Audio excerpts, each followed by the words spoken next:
Okay. Meron tayong bagong project. Yan, kalas-kalas. So, videoan ko lang. Bubuin ko. Then, tignan ko yung impression ko sa mga receiver na to.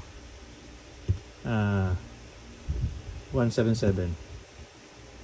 Sa ngayon, 177 to convert ko ng 22. Gagawin kong compact. Then, lagyan natin ng regulator na may knockdown. Siguro hindi naman ito mabibitin kasi lagyan nyo naman ng mga plenum yan. Ang lalaki. So, bubuin ko. Mabang video. Record ko lang. Tignan natin. Okay. Umpisahan natin buuin. Yeah. Okay. Ano siguro yung ganyan.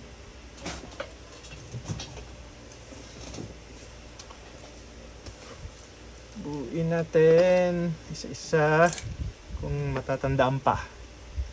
Sensya na kayo, medyo maingay yung electric fan, mainit kasi dito sa room ko. Tapos tayo ng lubricant. Lagyan na natin ng lubricant para buuin natin itong isang tungo na. Tapos punasan lang natin pag masyadong madami. So yan, unahin natin to. Saan yung level? Ito. Pinabaklas ko kasi. Okay.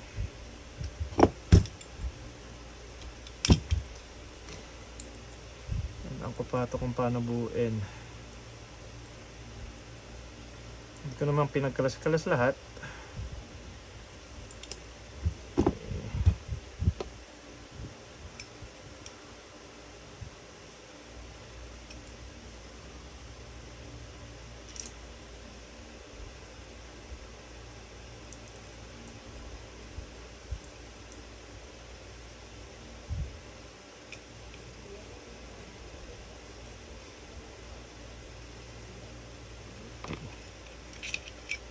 Ito kasing isang to.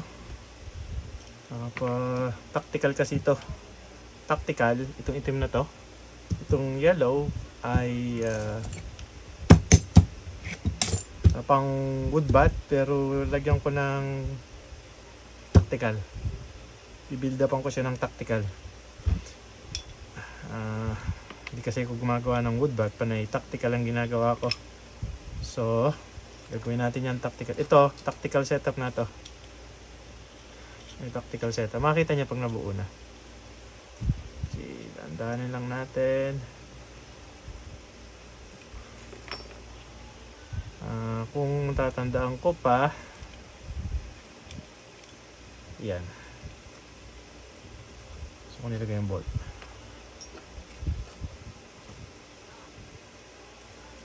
Okay.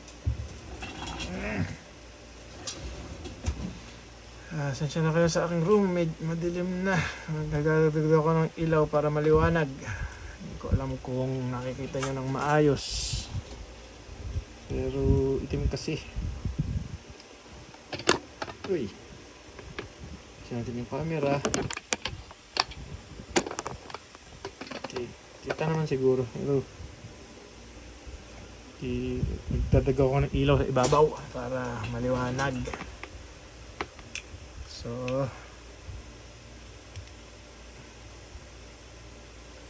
okay, huwag na natin masyado higpitan muna kasi maraming baklasin ko ulit. Gagawin ko kasi itong tactic 22. Pero 177, ready na ito lahat sa 177. Siyempre pag ginawang 22, kailangan palitan ng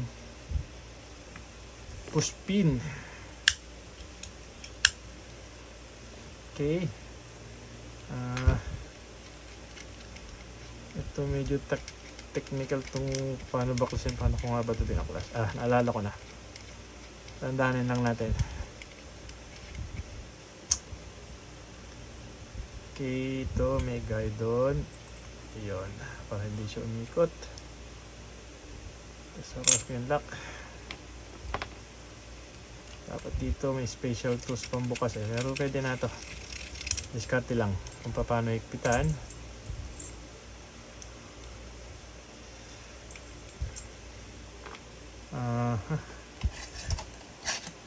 Ikpitan na lang natin pag ano, para makita nyo lang. Ikpitan ko to pagka, o gagawin ko ng special tools. Okay. Ito yung ang hammer nito. Ayan na pala yung hammer. Spring. Misumi cream. Okay.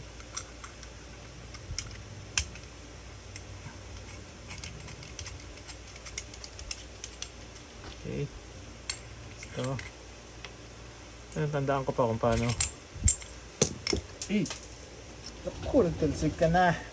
Ay, ay, ay. Ang bolt. Di ba na? Hanapin ang bolt. Hanapin ang bolt. Nalaglag ang bolt. Saan ang bolt?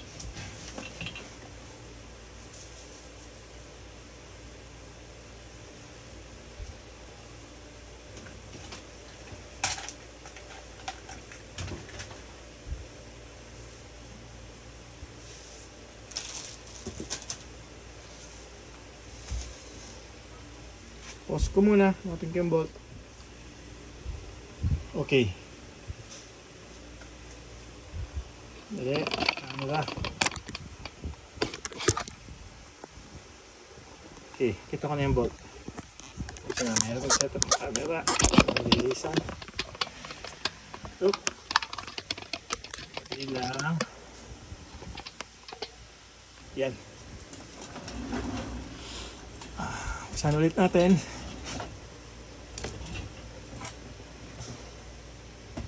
So, ito yung nalaglag. Yung nalaglag bolt. So, ito yun. Sa kanyang trigger or gatilyo. Bakit dalawang ano nito? Saan ba ito? Sa ibabaw. Dalawa ang posisyon ng gatilyo niya. Pwede dito. Ito.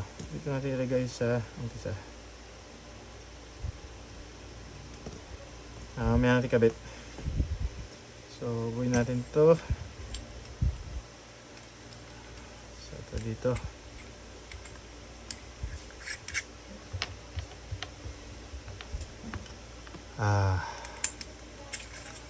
May jet lag pa. Kauwi ko lang. Okay. Yun. Adjustment ng power. Ito.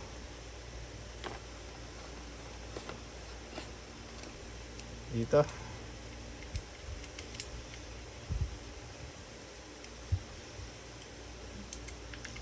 Nating masyadong higpitan muna. Ito ay ito.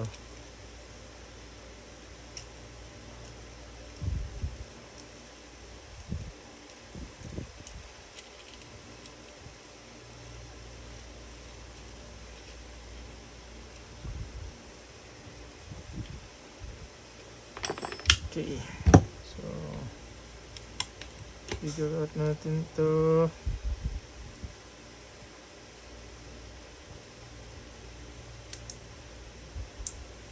Tama, dito.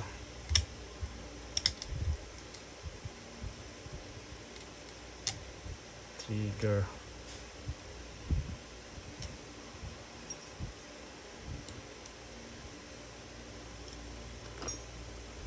Isa lang yan, isa lang. So, ito yung parang tactical niya. Ito ng simple design. Simple design.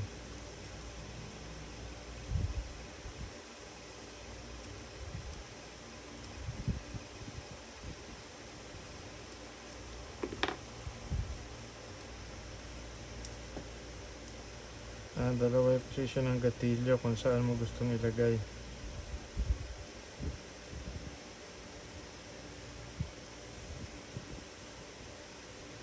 Pwede dito. Masyadong malayo dun sa isa natin ilagay.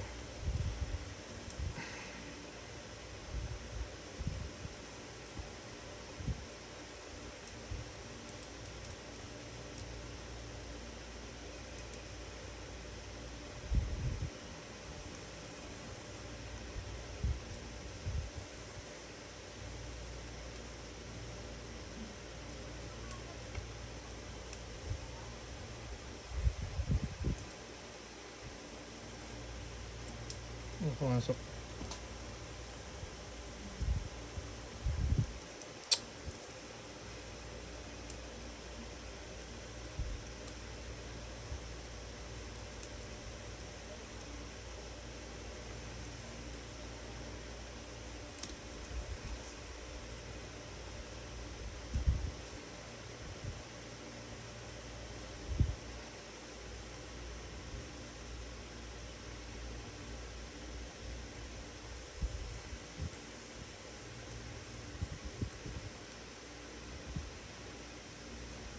Oh, dito talaga to.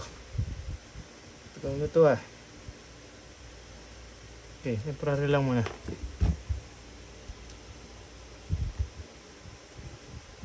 Hindi dapat din yun eh.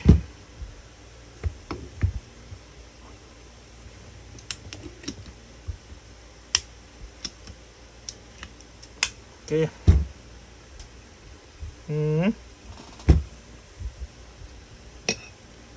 Dito.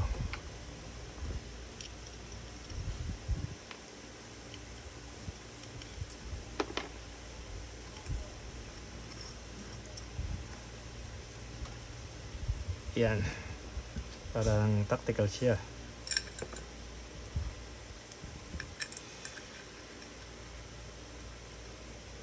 Okay.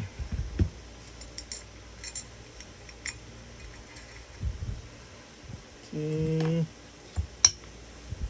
Tapos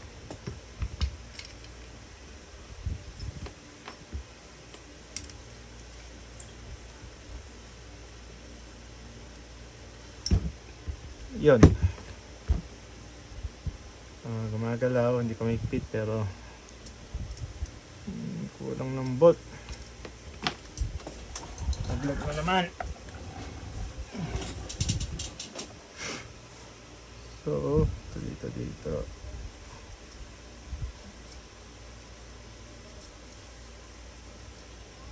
So, ayan. Buo na yan. Tactical. Pwede tayo sa kabila.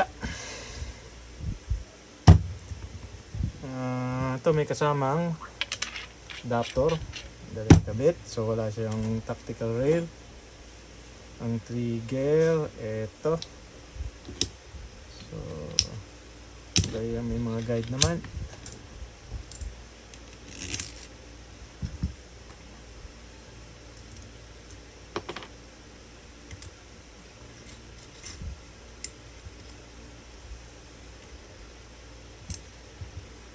Okay. Uy, hindi ko na ilagay yung ano niya. Sandali. Lagyan natin. Ilagay yung trigger.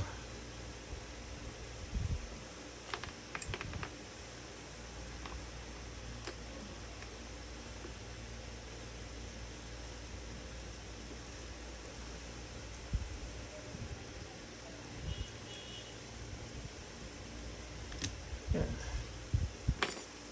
Simple lang itong isang to. Pero astig. Aha. So, yun ito.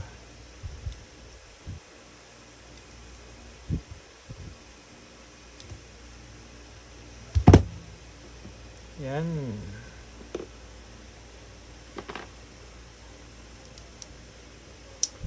Parang isa lang design ito eh. Isa lang gumawa eh. Kasi parehas yung design ng kanyang side lever. Maaari kasi isang lugar lang naman ang pinanggalingan nito. Baka isa lang ang nag-design.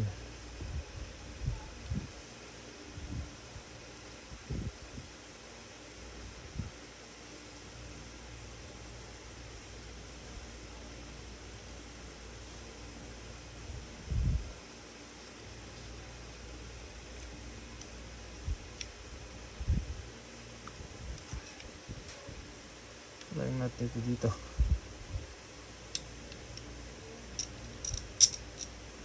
Ba yan?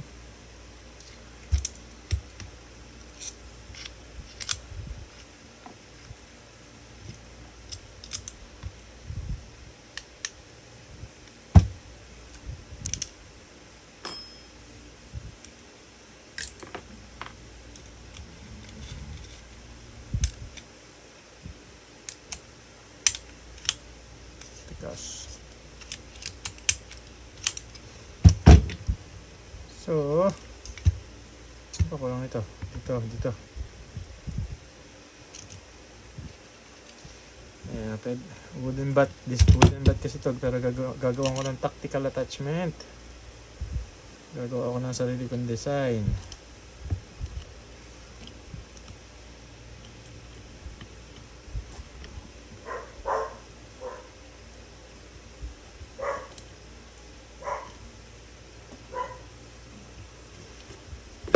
Una.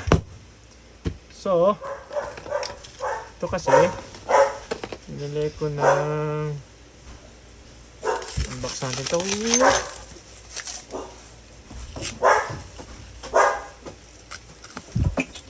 Eh, dami itong mga alaga. Uy, kulit. Uy, oh, kiss pa ka. Kiss pa ka. Oh. Doon muna sa labas. Palabas muna. Ito yung aking mga alaga. So, ito. Yan, ganyan yan, no?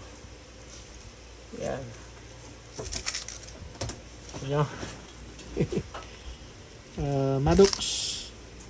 Aluminum. Ganyan yan. Wala pa to. Wala nga tayo. Ito, kailangan ko yung machine. Kasi medyo malapad yung para pumasok tong grip, under grip handle. Ano to? Ayan o, ayaw pumasok doon. So ganyan na magiging itsura nyan, tactical. Tapos yan pa ako itetest. Ito ano ba ito? Ano ko,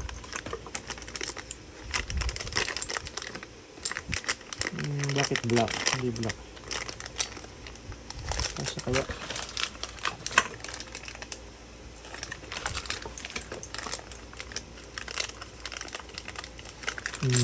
folding. Lahat yan di-fold yan. So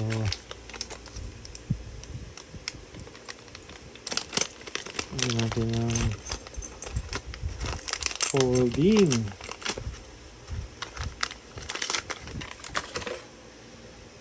So, bakit ano? Tama, black yung ano niya, pero parang anong kulay ito? Ito kasi old stock ko to eh. So,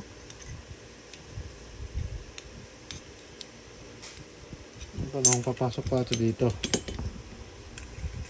Ha, swak. So, ibig sabihin, yan mo lang to.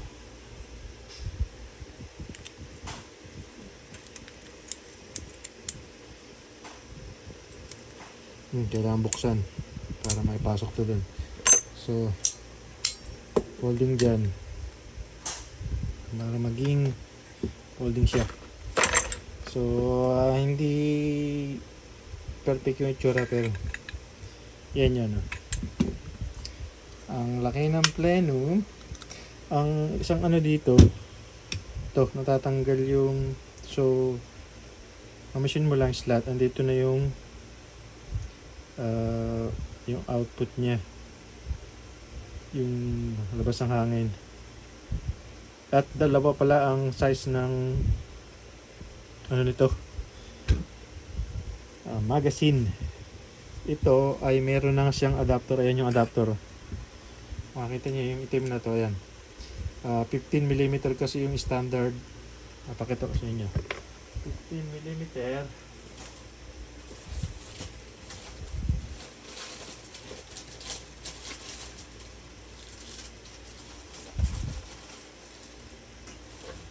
Yung mga ganito, 15mm to.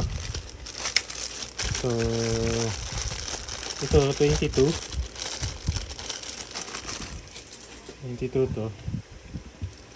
Pasok na yan dyan. 15mm. Ayan. Pasok yan. 15mm. So, parang ito. Tulad mga ganito. 15mm. Meron kasing design dito na 18mm. Medyo makapal. So, gumawa sila ng adapter. Pero pag yun ilalagay mo, mapapalitan mo ito ng bushing lang dito. Bushing lang dito sa butas. Uy, nakakasapa na. 22 caliber. Ito, pinagawa ko. 22 din, 22 din to. 22. Ayan.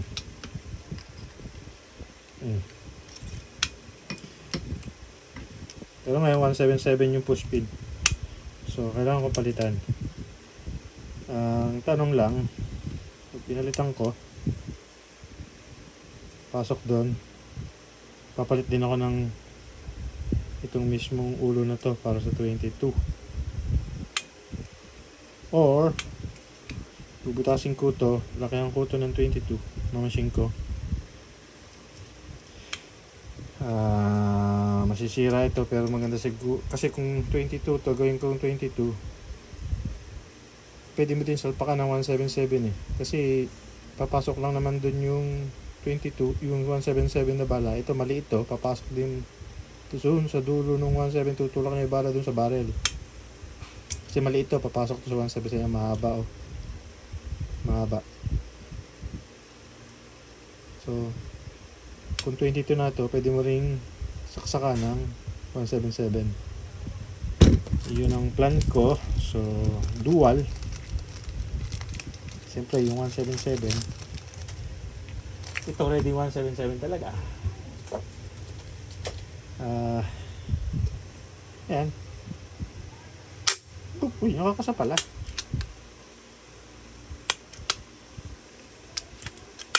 .177 tapos Maddox, tapos lalagyan natin ito na regulator dito na may knockdown. Yan, para pag hindi mo ginagamit, tanggalin mo yung tangke, hindi masisira yung gauge dahil lagi siyang naka, ano na, pag matagal yung stock yung gauge, minsan kakaproblema yan, nawawala sa tamang reading kasi nag-stuck siya. Kasi hindi naman itong mga original na gauge talaga, although usable.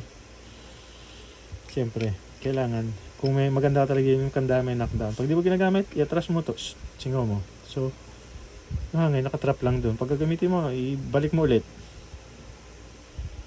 Ilagyan natin ito na knockdown. Pati itong isang to, nagawa natin ito ng tactical. Diyan, folding dito, tapos yung rail. Haba na yung video. So yan yung aking bagong project. Bubuin ko to, then available yan. PM nyo lang ako.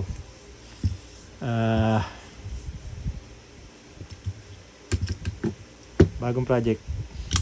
So ito, gagawa natin ito ng tactical. So magiging parang silver yung mga ano dito. So yung mga aluminum.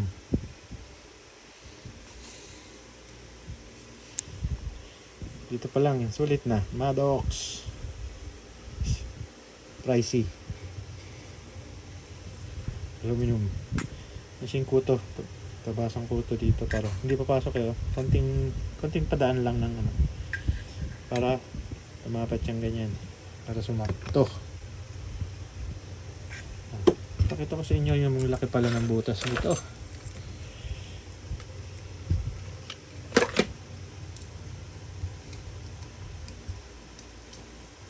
Dito pa ito masyadong pinaghihigpitan. Binaklas ko na ito. Binuo ko lang ulit ito para gawan ko ng video. Makakita ng mga enthusiast dito sa atin.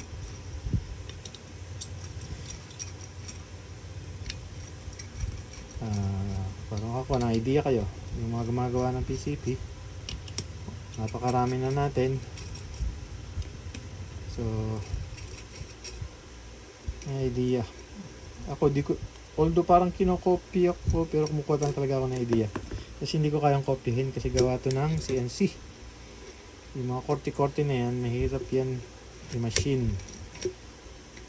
So, didiscarte na lang tayo kung anong korte yung gusto natin.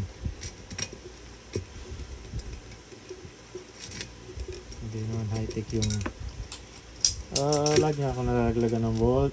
Ayan, yan ang butas, ang lalaki. Oh. Base specs 70cc 70cc daw ito base sa specs 70 to plus minus cc. So pwede ka maglagay ng gauge dito M10 at yun din yung drainan. I-atras mo lang to, magda-drain na yung hangin. Ito kasi yung may drain.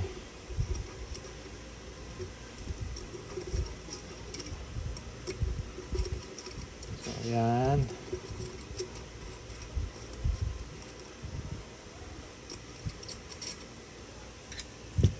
Okay. Extra big daw, extra big plenum. Kasi may unang modelo nito putol dito eh.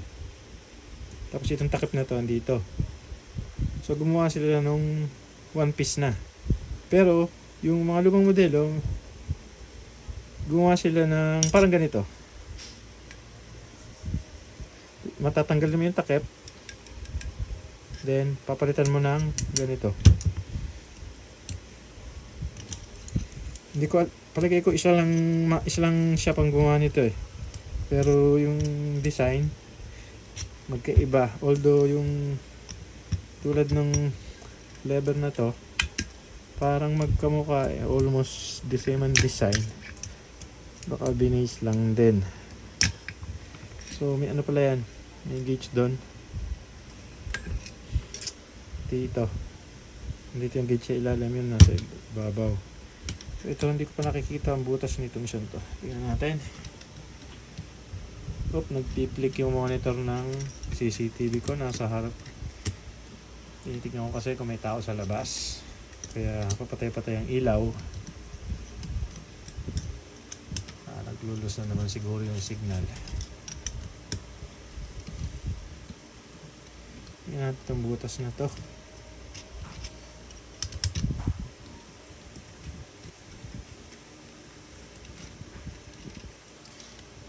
Ganong kalaki.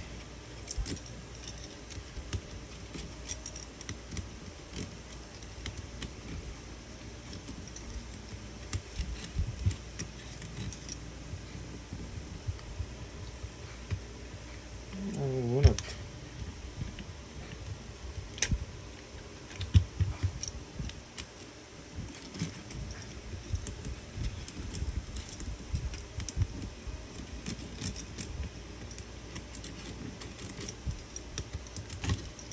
Ayun. So, yun, mahalalim, may adapter lang, mayroon siyang bushing dito, ayan. Hindi siya ganong kalakihan pero plenum.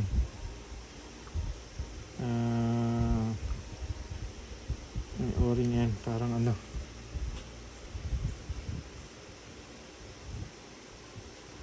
Yung mga o-ring, yan, may plenum din doon, ayun. Diretso doon. So, yan.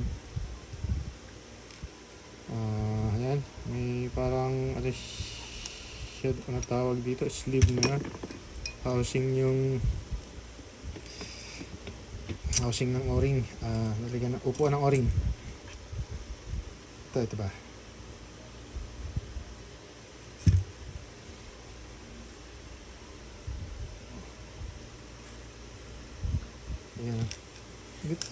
isang o-ring to. Isa lang talaga. Doon lang talaga.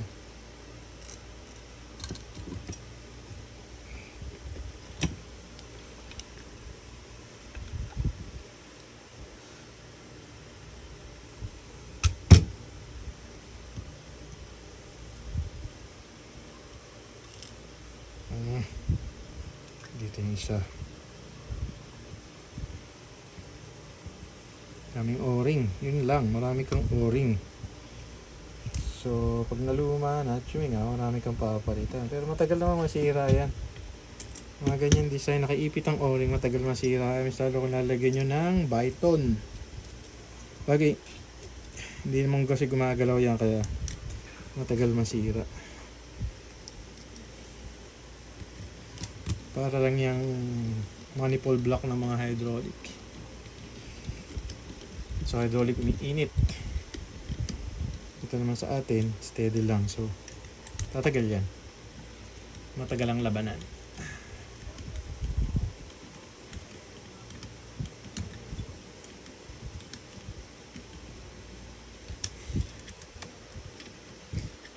Yan, ano po ba yung mga... So gagawa ulit ako ng mga PCP ko na ginagawa ko, mga concept mga design ko, mga side lever pero tactical, dahil meron ako mga parts. Nakabili na ako ng mga trigger. Ang tagal kong hinanap sa Indonesia. Ayan, hindi ko naman siya lipitan. Pakita ko sa inyo yung mga trigger. Saan yung mga trigger ko? Trigger.